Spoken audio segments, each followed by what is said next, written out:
आप देख रहे हैं पुलिस वाला वेब न्यूज। मैं हूं आपके साथ हर्षिता। जनपद पंचायत शहपुरा में बीपीडीपी ब्लॉक पंचायत डेवलपमेंट प्लान की वार्षिक कार्य योजना 2025-26 को लेकर सियासी उठापटक चरम पर है। जी हां, 29 मार्च 2025 को आयोजित सामान्य सभा में 15 जनपद सदस्यों की उपस्थिति में सर्वसम्मति से पारित योजना को अध्यक्ष द्वारा पलटने के प्रयासों पर जनपद सदस्यों ने नाराजगी जाहिर की है। जनपद अध्यक्ष प्रियंका आर्मो पर आरोप लगाया गया है कि वह व्यक्तिगत हित साधने के लिए नियमतः पारित योजना में फेरबदल करना चाहती है। पंचायत राज अधिनियम 1993 की धारा 45 के तहत 6 माह के भीतर एक ही विषय पर पुनर्विचार नहीं किया जा सकता। बावजूद इसके अध्यक्ष द्वारा 9 अप्रैल व 17 अप्रैल को दोबारा बैठक बुलाकर पहले से पारित प्रस्ताव को बदलने की कोशिश की जा रही है। आपको बता दें, उन्होंने चेतना की यदि पारित कार्य योजना में बिना वैधानिक कारण के फेरबदल किया गया तो वे न्यायालय का दरवाजा खटखटाने को बाध्य होंगे।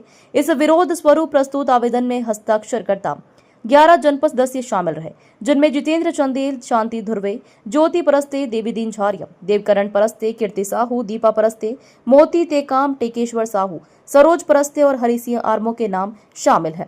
सदस्यों ने यह भी आरोप लगाया कि अध्यक्ष का रवैया पहले से ही भी बेहद भेदभावपूर्ण रहा है और 30 माह में केवल 8 बैठकें ही आयोजित की गई, जबकि 30 बैठकें अनिवार्य थी। जनहित बनाम निजी हित की इस टकराहट ने शहपुरा की पंचायत राजनीति को गरमा दिया है। अब सबकी निगाह इस पर टिकी है कि प्रशासन और शासन इस मामले में क्या रुख अपनाते हैं। देखो, एक बात देखो, 29 तारीख को हमारे 29/3/2025 में हम लोग की बैठक हुई। उसमें सभी सदस्य वहां पे आए हुए थे, उपस्थित थे। वहां पे अध्यक्ष मैडम सभी लोग आए। वहां पे जो भी काम हुआ इन्हें सबकी सहमति से हुआ। कोई तो ऐसा तो है नहीं कि आधे लोग आए हैं आधे लोग नहीं आए हैं। उनके अध्यक्ष भी वहां पर थी, उनके रहते हुए सारे काम हुआ। अब वो आधे में बीच में उठ के चले गए, तो इसमें तो संविधान तो नहीं कहता कि यदि अध्यक्ष वहां से उठ गई हैं तो उपाध्यक्ष वो काम ना संभाल पाए। इसमें लिखा हुआ है कि संविधान में कि अध्यक्ष की ना मौजूदगी में भी उपाध्यक्ष संभाल सकते हैं। यदि उपाध्यक्ष भी उपस्थित ना हो तो वहां सदस्य भी वो काम करवा सकते हैं। ऐसा तो है नहीं। इसलिए जो अध्यक्ष मैडम जो बोल रही हैं कि अपने साठ गांठ से सीओ उपाध्यक्ष सब मिली भगत है, ऐसा करके बोल रही है, ऐसा गलत है। हमारे 11 सदस्यों ने सब साइन होके हमारा बीपीडीपी जो कार्य है वो योजना संपन्न किया गया और उस योजना के बार बार बैठाल रही हैं। तो ये क्या है, 6 महीने संविधान में लिखा है कि 6 महीने तक यदि एक बैठक हो गया है तो 6 महीने तक वो बैठक को न रखा जाए, उस एजेंडे में बात ना हो। बस मैं यही कहना चाहती हूँ। हम अपने अधिकार और हक के और अधिनियम के तहत हम काम कर रहे हैं अपने क्षेत्र के विकास के लिए। पिछली बैठक में मैडम जो है वो बीच में क्यों उठकर चली गई? वो क्या हुआ था कि विधायक जी भी आए हुए थे, तो क्या है वो विधायक जी अपना जो भी लेक्चर था वो सदस्य को समझाए, फिर उसके बाद चले गए।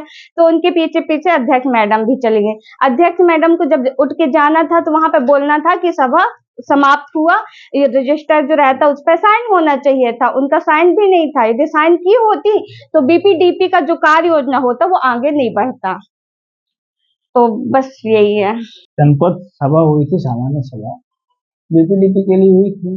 बीपीडीपी में ऐसा नहीं कि उनकी अनुपस्थिति में हुई, वो उपस्थित थी, उनके सिग्नेचर है उपस्थिति में हुई थी। यदि वो उठ के चली गई तो उनकी गलती है, जाने के बाद उनको आना चाहिए था। बार बार सामान्य सभा की बैठक का बहिष्कार करने का आवेदन दिया जा रहा है, इस पर क्या है? देखिए क्या है, यदि किसी सामान्य सभा में कोई विषय अनंतिम रूप से निपटा दिया जाता है बीपीडीपी का, तो उस पर 6 माह तक विचार नहीं किया जा सकता। यदि उसके पहले पुनर्विचार करना है तो उसके लिए 3/4 सदस्यों की लिखित सहमति अब विहित प्राधिकारी को देंगे, तब उसके बाद विहित अधिकारी आदेश करेगा, तब जाके वो हो सकता है। ये चाहते हैं कि दोबारा से बीपीडीपी हो जाए, लेकिन यह संभव नहीं है। इसके लिए बार बार आवेदन दिया जा रहा है, निवेदन दिया जा रहा है आप लोगों के द्वारा या उनके विपक्ष वालों के द्वारा, सदस्यों के द्वारा। तो ये बात है।